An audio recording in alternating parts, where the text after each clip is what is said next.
ఇటీవల బీఆర్ఎస్ ను వీడి కాంగ్రెస్ లో చేరిన చేవెళ్ల ఎమ్మెల్యే కాళే యాదయ్యపై అటు క్యాడర్ తో పాటు ఇటు ప్రజల నుంచి కూడా తీవ్రమైన వ్యతిరేకత వస్తుంది. యాదయ్యను నమ్మి కేసీఆర్ 2 సార్లు ఎమ్మెల్యే టికెట్ ఇచ్చారు.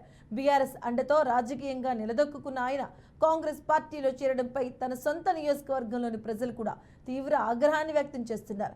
ఈ నేపథ్యంలోనే చేవెళ్ల బీఆర్ఎస్ రాష్ట్ర ప్రధాన కార్యదర్శి చటారి దశరథ్ యాదవ్ పై తీవ్రమైన విమర్శలు చేశారు. ఆయన వలస పక్షి అంటూ వారిని అన్నారు.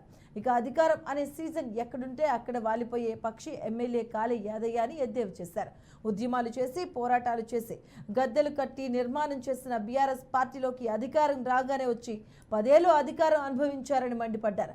తన భార్యను జెడ్పీటీసీ, కొడుకును జెడ్పీటీసీ, మరో కొడుకును ఎంపీపీ చేసినందుకు పార్టీ యాదయ్య వాడుకున్నారని దశరథ్ ఆరోపించారు. పార్టీ గెలుపు కోసం పనిచేసిన వారందరికీ యాదయ్య క్షమాపణ చెప్పాలని దశరథ్ డిమాండ్ చేశారు. సీజన్ ఎక్కడ ఉంటే అక్కడ వాలిపోయేటటువంటి తీరు ఈయనది. అధికారం అనేది ఒక సీజన్ అయితే ఈ పక్షి స్వభావము అధికార పార్టీలో జాయిన్ అవ్వడం. ఈరోజు ఏం అన్యాయం జరిగిందనేసి నువ్వు టీఆర్ఎస్లో నుంచి కాంగ్రెస్ పార్టీలకు పోయినావు.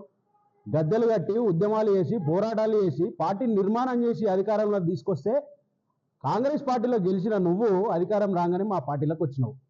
10 ఏళ్ళు అధికారాన్ని అనుభవించినావు, ఎంజాయ్ చేసినావు. నీ భార్యను జెడ్పీటీసీ చేసుకున్నావు, నీ కొడుకుని జెడ్పీటీసీ చేసుకున్నావు, నీ యొక్క చిన్న కొడుకును కూడా ఎంపీపీ చేసుకున్నావు.